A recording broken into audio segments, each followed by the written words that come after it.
Hello friends, I would like to invite my YouTube channel Rambo Classes. So student, today in this video we are going to start religious movement.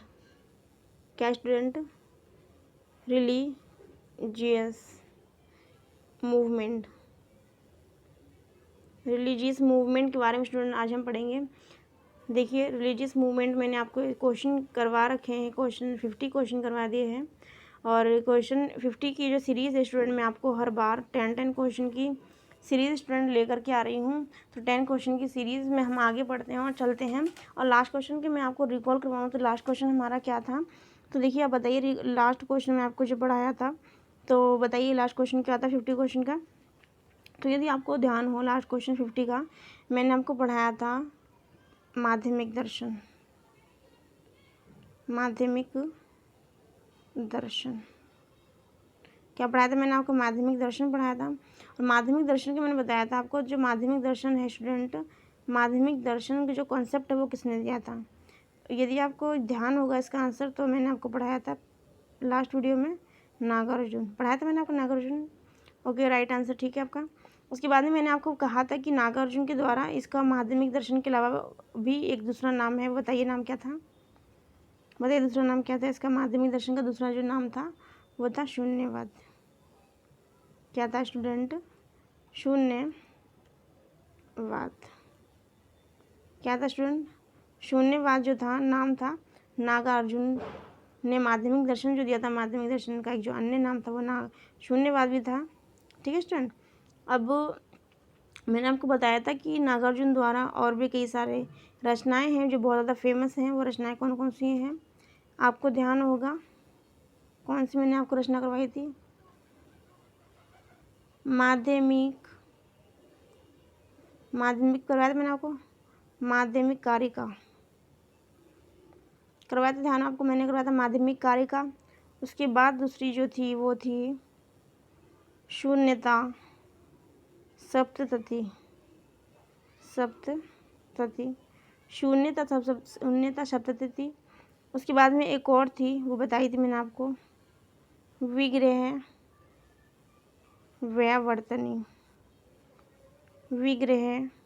व्यावर्तनी। देखिए एक बार को कौन कौन सी थी। सबसे मैंने आपको बताया था कि माध्यमिक दर्शन का दूसरा नाम जो है वो क्या है? शून्यवाद भी है। और माध्यमिक दर्शन जो है वो किसने दिया था? नागार्जुन ने दिया था। माध्यमिक दर्शन को ही शून्यवाद भी कहा गया है। मैंने बताया कि नागार्जुन द्वारा कई सारी ऐसी फेमस रचनाएं हैं, कई सारी ऐसे फेमस लिटरेचर है जो उनके द्वारा लिखित है। ठीक है।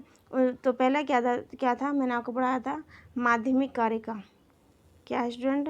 पहला जो है वह है माध्यमिक कारिका। उसके बाद में दूसरा जो है शून्यता सप्ततति। शून्यता सप्ततति जो इनकी फेमस रचना है, लिटरेचर है फेमस इनका।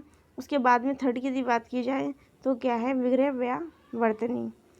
व्यावर्तनी। ये जो तीन है स्टूडेंट, इनकी बहुत ज़्यादा फेमस क्या है? रचनाएं हैं। आगे चलते क्वेश्चन 51 को समझते हैं और देखते हैं 51 में क्या कहा गया है। आते हैं अपने टॉपिक पर। 10 क्वेश्चन की सीरीज़ को करते हैं हम स्टार्ट 51। इससे पहले मैंने आपको जो क्वेश्चन करवाया स्टूडेंट, ये हमारा प्रीवियस वीडियो का क्वेश्चन है, मैंने आपको रिकॉल करवाने की कोशिश की है। तो देखिए क्वेश्चन 51 में क्या कहा गया है। एक बार 51 में क्वेश्चन में देखिए कि निम्नलिखित में से सत्य जो कथन है, जो राइट हमें उसको चुनना है। पहले लिखा हुआ बुद्ध और महावीर स्वामी दोनों ही परमात्मा के अस्तित्व में विश्वास रखते थे। तो गलत है। ये लोग दोनों ही माना करते थे कि परमात्मा जैसी कोई चीज़ भी नहीं है। और परमात्मा के इन्होंने अनिश्वरवादी माना था। अनिश्वरवादी क्या कहा था इन्होंने कहा था परमात्मा जैसी कोई चीज़ नहीं, परमात्मा को इन्होंने अनिश्वरवादी माना था। क्या माना था स्टूडेंट? अनिश्वरवादी माना था। अनिश्वरवादी, ठीक है, अनिश्वरवादी, ठीक है स्टूडेंट। और इसी बात की जाए आगे इसके बारे में, बी की बात की जाए, ऑप्शन बी की, तो बुद्ध और महावीर दोनों ही आत्मा के अस्तित्व में विश्वास रखते। तो ये रॉन्ग है। बुद्ध और महावीर दोनों ही आत्मविश्वास नहीं रखते थे, बल्कि पुनर्जन्म में जो विश्वास रखने वाले थे वो थे महावीर स्वामी। पुनर्जन्म में जो विश्वास रखने वाले थे वो थे महावीर स्वामी। ठीक है। जबकि बौद्ध धर्म में पुनर्जन्म का विश्वास नहीं रखा गया था। आगे लिखा हुआ है पूजा अर्चना। तो पूजा अर्चना जो मैंने आपको बताया था ऋग्वेदिक काल या फिर वैदिक काल कहा जाए, तो उस टाइम पूजा अर्चना हुआ करती थी। पूजा अर्चना जो आडम्बर ज़्यादा उस टाइम बढ़ गए थे, और जो पुरोहित जो थे उनकी स्वेच्छाचारिता बढ़ गई थी। मैंने आपको पढ़ाया था पुरोहित। पुरोहितों की जो है स्वेच्छाचारिता जो है बढ़ने लगी थी, बहुत ही अधिक स्वेच्छाचारिता जो थी उनकी बहुत ज़्यादा बढ़ गई थी, जिसके कारण लोगों में आक्रोश उत्पन्न हो गया था। वैदिक या फिर ऋग्वैदिक काल की जो पूजा अर्चना थी, इसी के कारण उस टाइम क्या हुआ, धार्मिक आंदोलन शुरू हुआ। ठीक है, धार्मिक क्रांति आई और एक नए धर्म के रूप में वे लोगों के सामने धर्म जो आए वो थे, कौन कौन सा धर्म थे, बौद्धिज्म जो थे, बौद्ध धर्म, और दूसरा जो धर्म था वो कौन सा था, जैन धर्म। ठीक है, तो इसी बार हम डिस्कस कर रहे हैं। तो क्वेश्चन सी जो हो गया पूजा अर्चना की तो कोई यहाँ पर बात ही नहीं, तो सी हमारा रॉन्ग हो गया। आगे लिखा हुआ बुद्ध, डी में कि बुद्ध और, डी में देखिए क्या लिखा हुआ, डी में लिखा हुआ बुद्ध और महावीर दोनों ही कर्मवाद के समर्थक थे। बुद्ध और महावीर स्वामी जो थे दोनों ही कर्मवाद के समर्थक थे। तो ये क्या है, अपने आप में बिल्कुल राइट आंसर है। दोनों ने कर्मों को बड़ा ही महत्व दिया है। दोनों का मानना था कि यदि हमें जो अगले जन्म में जो कुछ मिलता है तो हमारे कर्मों का ही फल होता है। आगे देखिए इसके एक्सप्लेनेशन समझते हैं। गौतम बुद्ध और महावीर दोनों ही कर्मवाद के समर्थक थे। दोनों ने ही ईश्वर के अस्तित्व को क्या है, नकारा है या स्वीकार नहीं किया। इसलिए इन्होंने कहा था कि जो ईश्वर है, ईश्वर की कोई स्वरूप नहीं है, इसीलिए उन्होंने ईश्वर को अनीश्वरवादी कहा था। ईश्वर को क्या कहा था स्टूडेंट, अनीश्वरवादी कहा था। ठीक है, और आगे समझते हैं इसके दूसरे फैक्ट को कि आत्मा के विषय में जैनों की जो संकल्पना है बौद्धों से जो है डिफरेंट है, भिन्न है। जैन धर्म ने यति धर्म तपस्या पर जो है अधिक बल दिया है। जैन धर्म ने जो है यति धर्म तपस्या पर अधिक बल दिया है और बड़ी कठोरता से जो है उसका पालन किया है।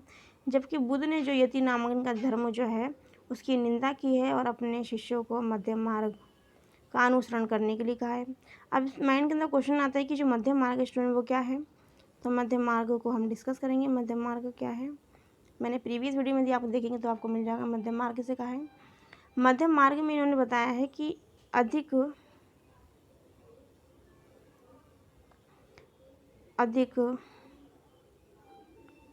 सुखपूर्वक जीवन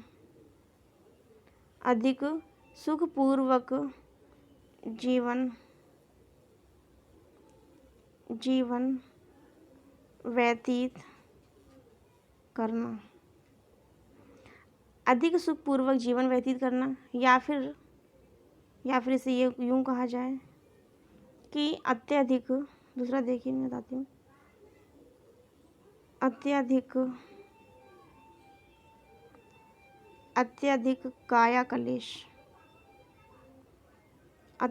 काया कलेश में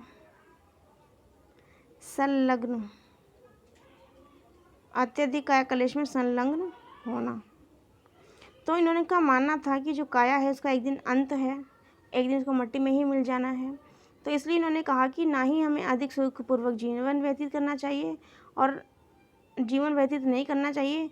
इसके साथ इन्होंने क्या कहा, इसके साथ इन्होंने बताया कि अत्यधिक जो काया कलेश है, जो काया है एक दिन मिट्टी में मिल जाना, इसलिए अत्यधिक काया को लेकर किसी तरह के कलेश नहीं करना चाहिए। मन के अंदर किसी भी तरह का उद्वेलन जो है नहीं होना चाहिए अपनी काया क्लेश को लेकर के। तो इन्होंने यही मध्यम मार्ग बताया, यही इनका मध्यम मार्ग है। आगे चले क्वेश्चन 52 को समझते हैं। बौद्ध संघों के, देखिए एक बार, बौद्ध संघों के आचरण क्या है स्टूडेंट, देखिए एक बार, बौद्ध संघों के आचरण के नियमों का जो संकलन है निम्नलिखित में से किस ग्रंथ में मिलता है। बौद्ध संघ में जो लोग वहाँ पर रह रहे हैं किस तरह का वो लोग आचरण कर रहे हैं और किन किन नियमों को फॉलो कर रहे हैं। ठीक है, तो इसके बारे में जो संकलित है वो किस ग्रंथ में है, पहले लिखा विनय पिटक, बी में लिखा सूत्र पिटक, डी में लिखा अभिधम पिटक और डी में क्या है, अंगुत्तर निकाय। ठीक है, तो विनय पिटक में तो राइट आंसर आपका क्या है, विनय पिटक क्या है स्टूडेंट, राइट आंसर जो है वो है विनय पिटक। क्या है स्टूडेंट, विनय पिटक है कि विनय पिटक जो है स्टूडेंट वहाँ पर ही बौद्ध धर्म के संघों के आचरण के नियमों का संकलन विनय पिटक में है। विनय पिटक में भिक्षु और भिक्षुणियों के संघ और दैनिक जीवन संबंधी आचार विचार जो है इस नियम जो है वो उसमें संकलित हैं, संग्रहित हैं। पति मोक्ष, शुद्ध विभंग, खंदक और परिवार इनके ही प्रमुख भाग हैं। ठीक है, विनय पिटक में भिक्षु और भिक्षुणियाँ यानी कि मेल फीमेल जो भी भिक्षु और भिक्षुणियाँ जो थी वो संघ में रहा करती थी और वहाँ पर उनकी जो डेली रूटीन था और उससे रिलेटेड जितने भी रूल रेगुलेशन नॉर्म्स जो थे उनको फॉलो करके वहाँ पर रहा करते थे, उनको ही विनय पिटक में संकलित किया गया। इसके साथ पति मोक्ष सूत्र विभंग खंदक और खंदक एवं परिवार इसके प्रमुख क्या हैं, भाग हैं। ठीक है, यदि बात की जाए अभिधम पिटक की तो देखिए एक बार मैं इसको हल्का सा ऊपर करती हूँ। अभिधम पिटक के बारे में यदि बात की जाए तो देखिए अभिधम पिटक में बौद्ध दार्शनिक सिद्धांतों का वर्णन किया गया है, यानी कि बौद्ध के मुंह से, गौतम बुद्ध के मुंह से निकला हुआ जितने भी उनकी फिलोसफी जो थी, फिलोसफिकल जो थ्योरी थी, उसका वर्णन किसमें, अभिधम पिटक में है। जबकि सुत्त पिटक में जो है बुद्ध के जो उपदेश हैं, उनके मुख से निकले हुए उपदेश जो हैं वो सुत्त पिटक में संकलित हैं। ओके स्टूडेंट, तो ये जो क्वेश्चन है स्टूडेंट वेरी वेरी इंपॉर्टेंट है, वेरी वेरी इंपॉर्टेंट है और 2004 में पूछा गया है पीजीटी में, और इस तरह से क्वेश्चन जो है मल्टीपल टाइम पूछे जाते रहे हैं। आगे चलते क्वेश्चन नंबर याद कर लेंगे, अभिधम पिटक में क्या है, सुत्त पिटक में और विनय पिटक में, वेरी वेरी इंपॉर्टेंट है। चलते हैं क्वेश्चन 53 पर। देखिए एक बार 53 क्वेश्चन को समझते हैं। 53 क्वेश्चन में क्या है कि बुद्ध के प्रवचनों का संकलन, किसका स्टूडेंट, बुद्ध के प्रवचनों का संकलन प्रसिद्ध धम्मपद निम्नलिखित में से किस ग्रंथ का अंग है। धम्मपद भी है और किस ग्रंथ का अंग है, पहले लिखा हुआ सुत्त पिटक, बी में लिखा विनय पिटक, सी में लिखा अभिधम पिटक और डी में लिखा हुआ दिग्ग निकाय। तो देखिए सुत्त पिटक में महात्मा बुद्ध के नैतिक सिद्धांत और प्रवचन संकलित हैं, अर्थात इसमें बुद्ध धर्म से के सिद्धांत और उपदेश संग्रह हैं। जबकि विनय पिटक में क्या है, संघ संबंधी नियम, दैनिक जीवनचर्या संबंधी आचार विचारों और विधि निषेधों का संग्रह है। अब देखिए यहाँ पे क्या डिफरेंस है, देखिए एक चीज़, सुत्त पिटक और विनय पिटक दो चीज़ें हैं। हमने पढ़ा था विनय पिटक में क्या है कि जो भी भिक्षु और भिक्षुणियाँ जो थी, मेल फीमेल जो हैं, जो रहा करते थे संघ में, वहाँ के रूल रेगुलेशन नॉर्म्स को फॉलो किया करते थे, विनय पिटक में संकलित था। इसके साथ सुत्त पिटक में देखिए क्या लिखा हुआ है कि महात्मा बुद्ध ने जो मोरल जो थ्योरी थी, जो नैतिक जो सिद्धांत थे, उससे संबंधित जो प्रवचन हैं वो संकलित हैं, अर्थात इसमें बौद्ध धर्म के सिद्धांत और उपदेश का जो है संग्रह किया गया है। ठीक है, यहाँ पे जो दोनों चीज़ अलग हो गई, तो उसका राइट आंसर जो है स्टूडेंट क्या है, सुत्त पिटक। क्या है स्टूडेंट, क्या है, सुत्त पिटक इसका क्या है, राइट आंसर है। आगे चलते हैं 54 पर, क्वेश्चन 54 को समझते हैं। 54 क्वेश्चन में क्या कहा गया है कि त्रिपिटक क्या है। 54 में क्या कहा गया है, 54 में कहा गया त्रिपिटक क्या है। पहले लिखा हुआ सैन्य अधिकार, बी में लिखा हुआ धर्म ग्रंथ, सी में लिखा कर और डी में लिखा हुआ राजमहल के अधिकारी। तो त्रिपिटक की बात की जाए तो त्रिपिटक का राइट आंसर क्या है, त्रिपिटक हमने पढ़ा था, सुत्त पिटक, विनय पिटक, अभिधम पिटक, यह क्या है, ये है तीनों त्रिपिटक। और इसका राइट आंसर की बात करें 54 की, तो राइट आंसर इसका क्या है, बी। जो त्रिपिटक थे वो क्या है, एक धर्म ग्रंथ हैं, जो क्या है, रिलीजियस इपिक हैं। क्या है ये स्टूडेंट, रिलीजियस, एक बार देखिएगा इनको बोलेंगे, एक बार देखिए इनको क्या कहेंगे, इनको बोलेंगे रिलीजियस इपिक बोलेंगे, इनको रिलीजियस इपिक बोलेंगे। यानी कि ये क्या है, धर्म ग्रंथ हैं। और धर्म ग्रंथ में जो तीन थे हमने पढ़े, तभी क्या था, पहला हमने पढ़ा था सुत्त पिटक,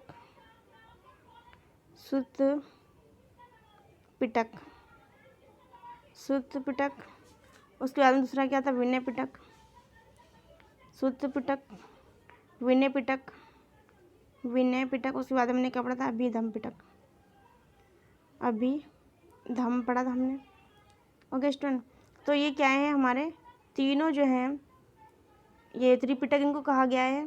दोबारा देखेंगे एक बार, नहीं मैंने आपको पढ़ा है त्रिपिटक, क्वेश्चन हमारा आता है त्रिपिटक में, मैंने आपको बताया पहला था सुत्त पिटक, दूसरा था विनय पिटक, उसके बाद में अभिधम हमने पढ़ा था।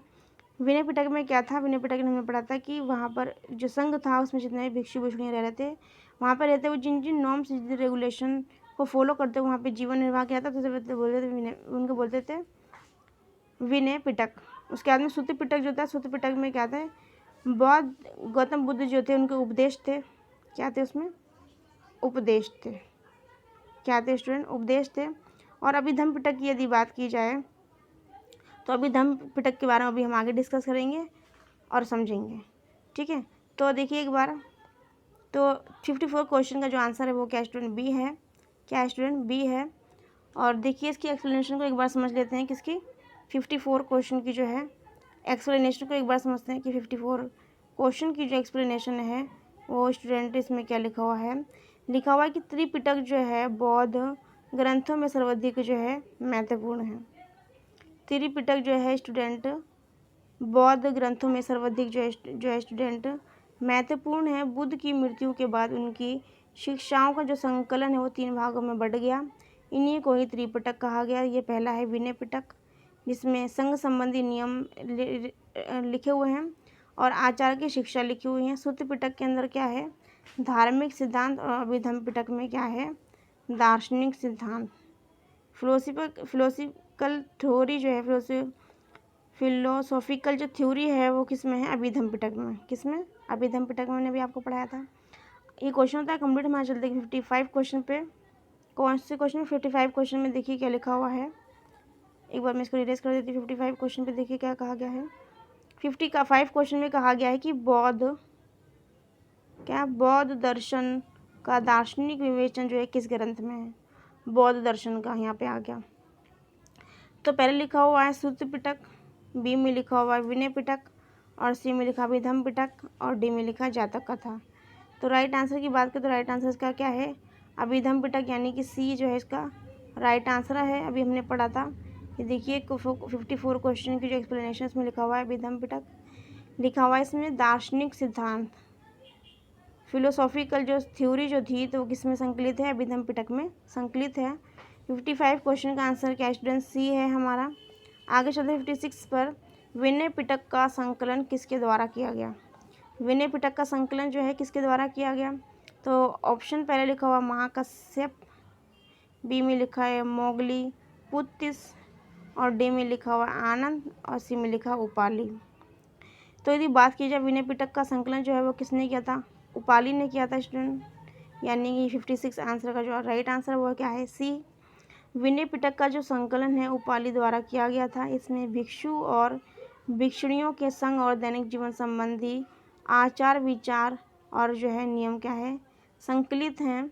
बौद्ध धर्म जो है अनिश्वरवादी और अनात्मवादी है, परंतु पुनर्जन्म के सिद्धांत में इसमें क्या रखता है? मान्यता रखता है।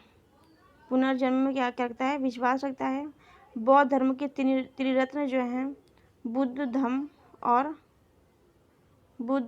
संघ मैंने आपको पढ़ाए थे। बुद्ध मैंने पढ़ाया था यानी कि संस्थापक, और धम्म मैंने आपको पढ़ाया था।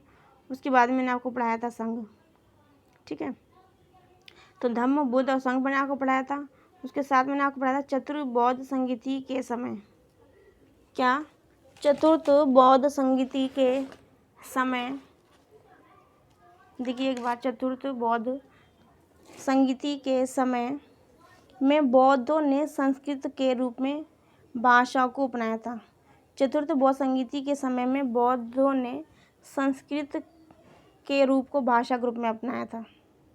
देखिए यहाँ पे लिखा हुआ, एक बार दिखा देती हूँ कि लिखा हुआ बौद्धों ने जो संस्कृत जो है लैंग्वेज को भाषा के रूप में अपनाया। चतुर्थ बौद्ध संगीति जो है उसमें मैंने आपको पढ़ाया था चतुर्थ बौद्ध संगीति। कौन सी स्टूडेंट? चतुर्थ बौद्ध संगीति। पहले हम एक बार बात कर लेते हैं संगीति की। जो बौद्ध संगीति जो है वो कब कब हुई थी? पहली जो बौद्ध संगीति हुई थी, प्रथम बौद्ध संगीति, रुक जाइए एक बार, जो प्रथम बौद्ध संगीति थी वो किसके टाइम में हुई थी? अजातशत्रु के टाइम में हुई थी। और किसकी अध्यक्षता में हुई थी? तो किसकी अध्यक्षता में हुई थी? महाकश्यप। किसकी अध्यक्षता में हुई थी स्टूडेंट?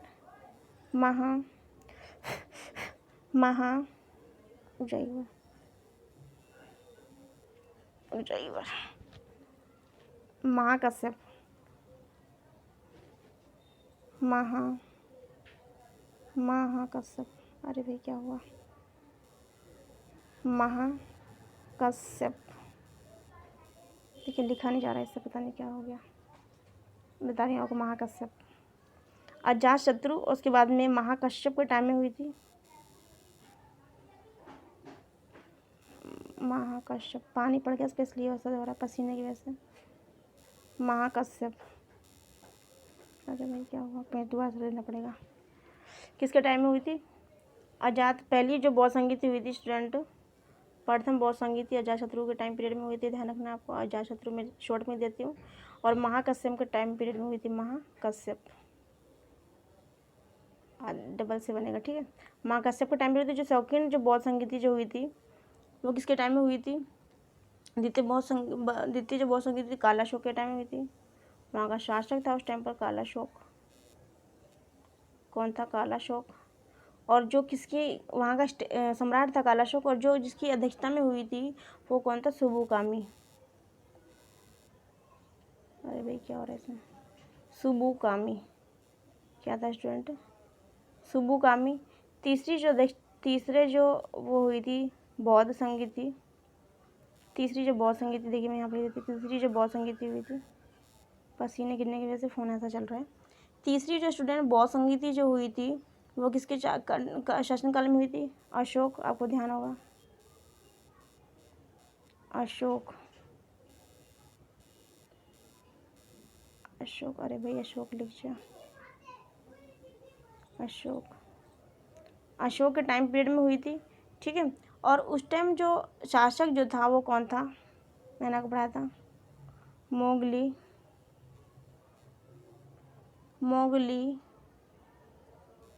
पुत्तिस। मोगली पुत्तिस जो है क्या था स्टूडेंट?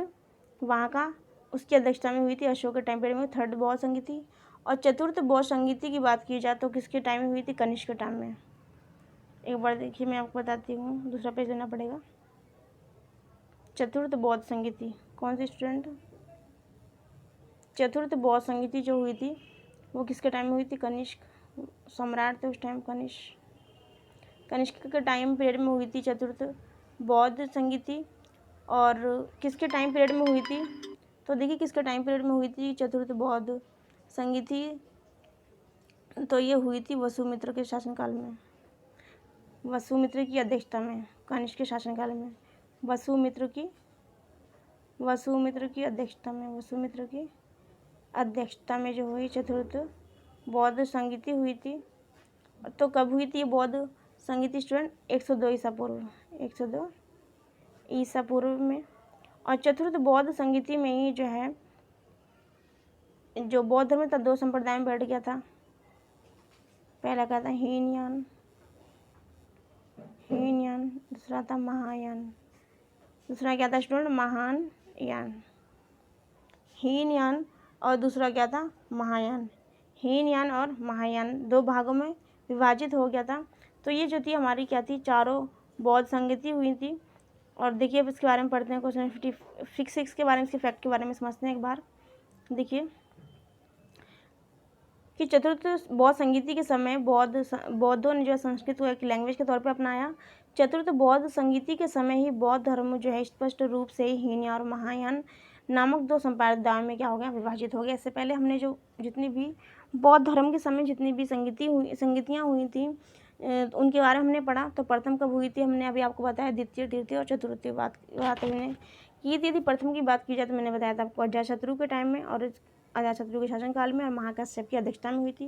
द्वितीय की बात करें तो कालाशोक के टाइम में हुई थी और वसुमित्र के अध्यक्षता में हुई थी। तृतीय की बात करें तो कनिष्क के टाइम पीरियड में हुई थी और कनिष्क के शासनकाल में हुई थी तृतीय बौद्ध संगीति। और तृतीय बौद्ध संगीति किसकी अध्यक्षता में हुई थी? तो तृतीय बौद्ध संगीति जो हुई थी वसुमित्र की अध्यक्षता में हुई थी। तृतीय जो हुई थी वो अशोक के टाइम में हुई थी और मोगली पुत्र तीस के टाइम में हुई थी तीसरी अशोक, और तीस आपको याद रखना है। चतुर्थ जो हुई थी कनिष्क और वसुमित्र के टाइम में पीरियड में हुई थी। तो आप क्या करें, इसका स्क्रीनशॉट ले लीजिएगा और इसको याद कीजिएगा। क्वेश्चन चलते हैं 57 पर हमारे बचते हैं 2 क्वेश्चन। 57 क्वेश्चन को समझते हैं एक बार। 57 में देखिए क्या कहा गया कि बौद्ध धर्म, देखिए एक बार, बौद्ध का वह धर्म ग्रंथ जिसमें गौतम बुद्ध के पूर्ववर्ती जन्मों की कथाओं जिसमें जो है संकलित है, यानी कि जो बौद्ध धर्म से रिलेटेड जो कौन थे, गौतम बुद्ध जिनका नाम सिद्धार्थ रखा गया, उनके पूर्व जन्म की जो कथाएं हैं वो किसमें वर्णित हैं। पहले लिखा हुआ है जीविक, बी में लिखा हुआ जातक कथाएं, विनय पिटक और उपयुक्त में से कोई नहीं। अभी हमने पढ़ा था विनय पिटक के अंदर क्या था कि जो भिक्षु भिक्षुणी जो मेल फीमेल जो उसमें संघ में रहा करते थे तो वो किसमें संकलित है, मैंने आपको पढ़ाया था विनय पिटक में संकलित है। तो ये तो हमारा ऑप्शन गलत हो गया, ये भी हमारा नहीं हो सकता ऑप्शन। हमारे पास बचता है जीवक और जातक, तो जीवक भी नहीं हो सकता। जीवक इसका राइट आंसर जो है स्टूडेंट क्या है, बी, यानी कि 57 क्वेश्चन का जो आंसर है वो स्टूडेंट क्या है, जातक कथा। जातक कथाओं में ही पूर्ववर्ती जन्म का वर्णन है गौतम बुद्ध के विषय में। ठीक है, एक बार समझते हैं, एक्सप्लेनेशन को समझते हैं। देखिए एक्सप्लेनेशन में क्या कहा गया है एक बार।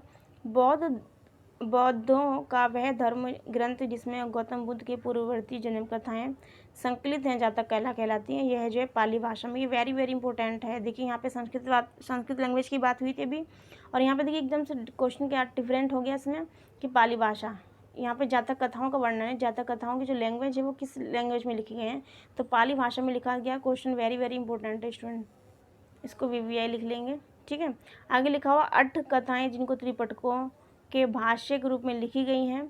शुद्ध पिटक की 8 कथा महाअट्टक तथा विनय पिटक की 8 कथा कुरुंदी है। अभिधम पिटक की 8 कथा मूल रूप से सिंहली भाषा में महापंचरी है। विशुद्ध मग जो है बुद्ध घोष द्वारा रचित हीनयान संप्रदाय का एक ग्रंथ है। हीनयान महायान चतुर्थ संगीति में हमने भी पढ़ा था, और मैंने आपको बताया था कि चतुर्थ बौद्ध संगीति हुई थी। चतुर्थ बौद्ध संगीति उस टाइम क्या हुआ था कि कनिष्क जो थे वहाँ के वो थे शासक। चतुर्थ बौद्ध संगीति मैंने आपको पढ़ाई थी, कनिष्क के टाइम में हुई थी, मैंने आपको पढ़ाया भी, कनिष्क के टाइम में हुई थी, मैंने आपको पढ़ाया। इसके साथ मैंने आपको पढ़ाया था किसकी अध्यक्षता में हुई थी, वसुमित्र। मैंने क्या बताया था आपको, वसुमित्र की अध्यक्षता में हुई थी और कनिष्क के टाइम पीरियड में हुई थी चौथी बौद्ध संगीति। ठीक है, और यहाँ इसी टाइम जो है बौद्ध धर्म जो है 2 संप्रदाय में बढ़ गया था, पहला हीनयान और महायान में बढ़ गया था। ठीक है, आगे चलते 58 क्वेश्चन पर समझते हैं 58 क्वेश्चन को। तो विशुद्ध मग जो है बुद्ध घोष द्वारा एक रचित हीनयान संप्रदाय का ही ग्रंथ है, यानी कि बुद्ध घोष ने क्या रचा था, विशुद्ध मग। 58 क्वेश्चन पे चलते हैं और समझते हैं 58 क्वेश्चन को। तो देखिए 58 क्वेश्चन में क्या कहा गया है। 58 क्वेश्चन में लिखा हुआ है कि बौद्ध धर्म ग्रंथों का महान टीकाकार था।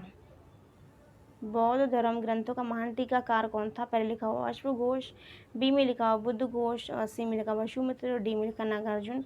अभी हमने एक्सप्लेनेशन में पढ़ा है कि बुद्ध घोष ने रचित किया था क्या, हीनयान संप्रदाय का ग्रंथ जिसका नाम था विशुद्ध मग। विशुद्ध मग हमने पढ़ा भी। तो बौद्ध धर्म का महान टीकाकार कौन हुआ, बुद्ध घोष। कौन हुआ स्टूडेंट, बुद्ध घोष हुआ। अश्वघोष, वसुमित्र, नागार्जुन नहीं है। एक बार इसकी एक्सप्लेनेशन को समझते हैं। 58 क्वेश्चन की एक्सप्लेनेशन को देखिए, एक्सप्लेनेशन में क्या कहा गया है देखते हैं एक बार एक्सप्लेनेशन को।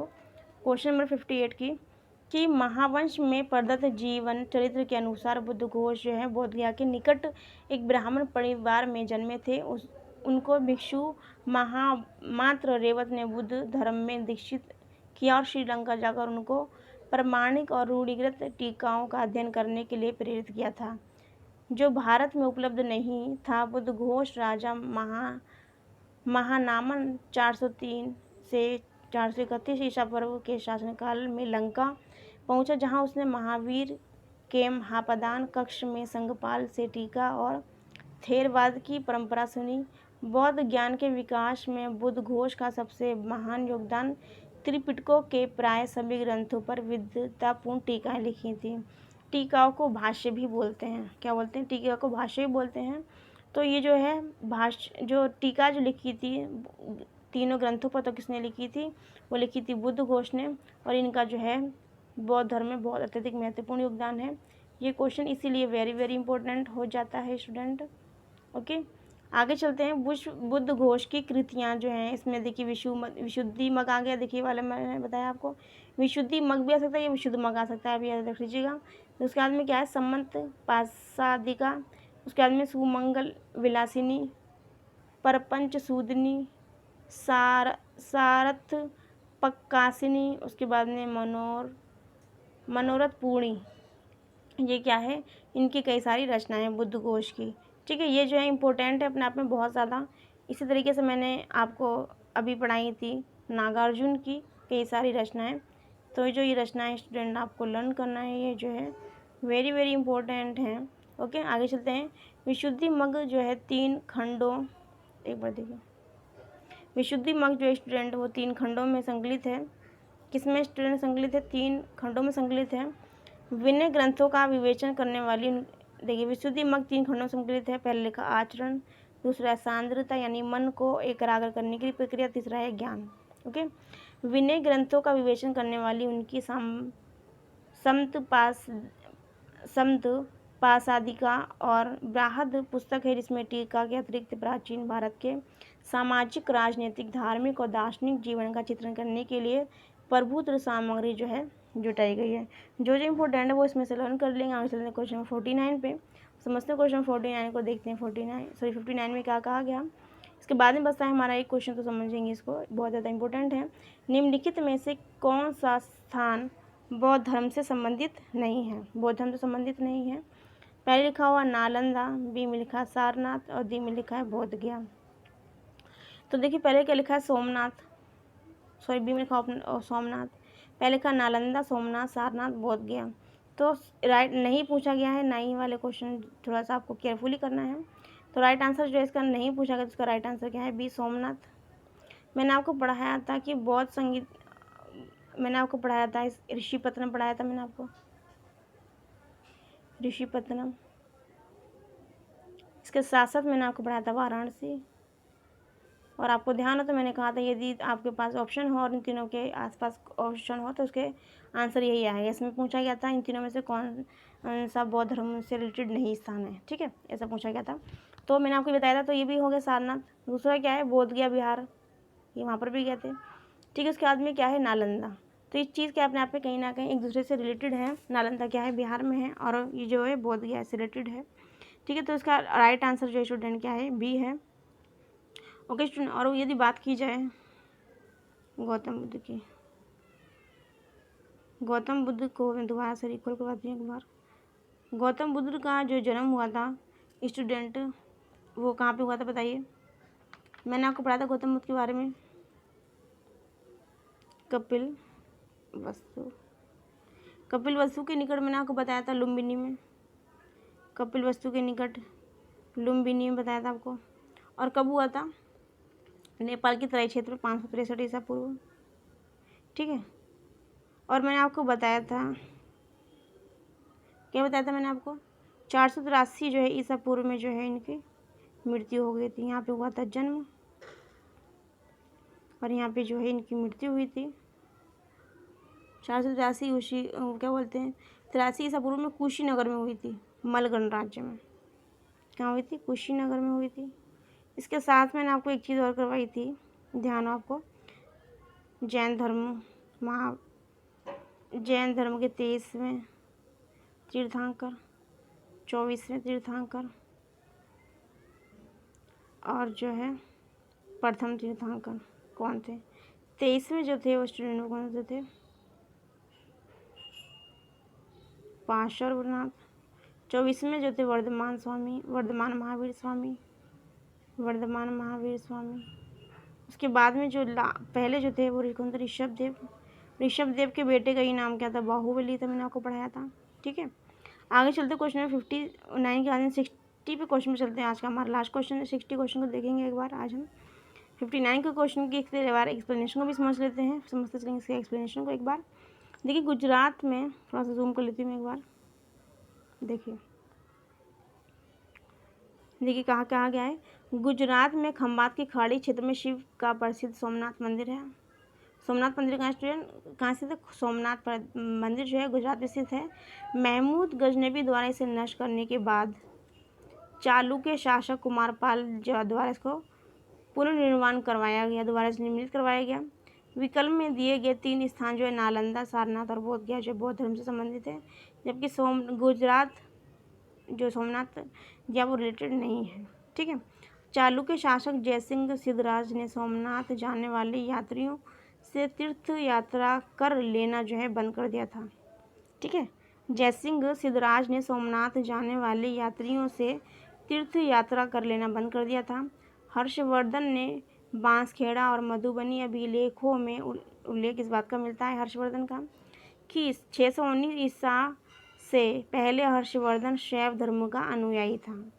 619 ईसा पूर्व से पहले हर्षवर्धन जो था शैव धर्म का अनुयायी था। आगे लिखा हुआ है फैक्ट में।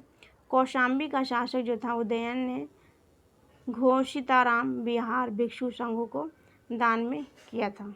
किसको? घोषिताराम को जो है ये जगह है उसको दान में दिया था। कौशाम्बी के शासक कौन? उदयन को।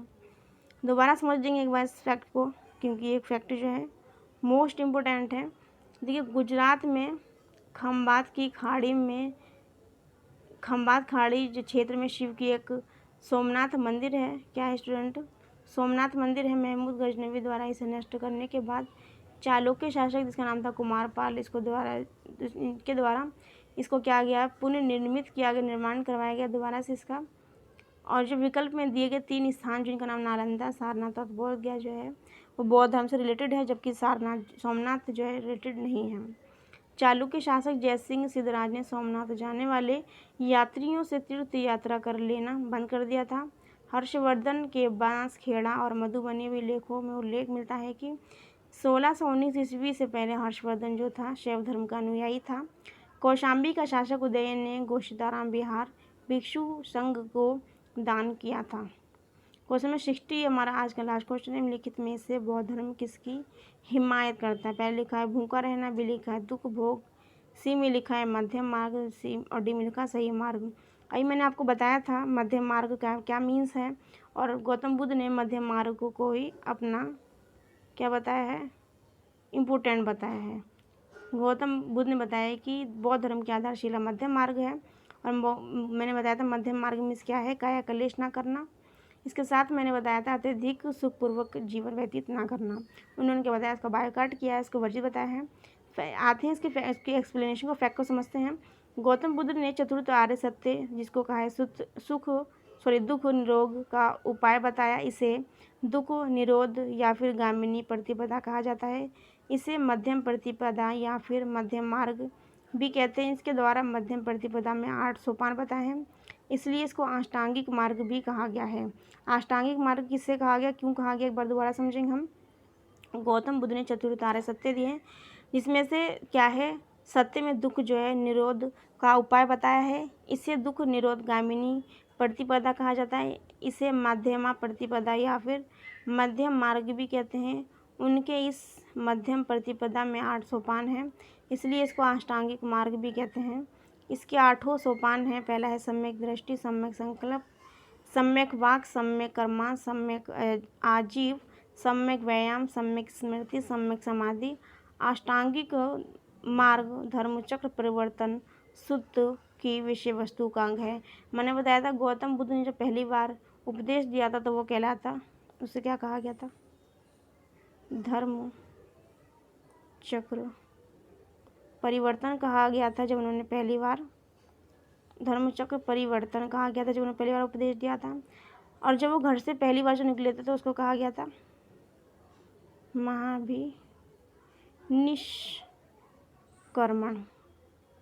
महाभिनिष्कर्मण कहा गया था, जब वो सत्य की खोज में, ज्ञान की खोज में गौतम बुद्ध बाहर निकले थे। ठीक है। क्वेश्चन आज 10 क्वेश्चन की सीरीज़ होती है यहीं पे कंप्लीट स्टूडेंट, और इस क्वेश्चन की सीरीज़ को स्टूडेंट हम करते हैं यहीं पर अंत। और जाने से पहले आप सभी अपना ध्यान रखिए और ऐसे ही जो है पढ़ते रहिए, जिससे क्या होगा, ये एजुकेशन जो है आपके कहीं ना कहीं जो है काम आएगी। ठीक है स्टूडेंट, तो मिलते हैं आपको नेक्स्ट वीडियो में। So that is for today's video. I hope you guys doing well. Till then, take care. Bye bye. God bless you all. Thank you for watching. Take care.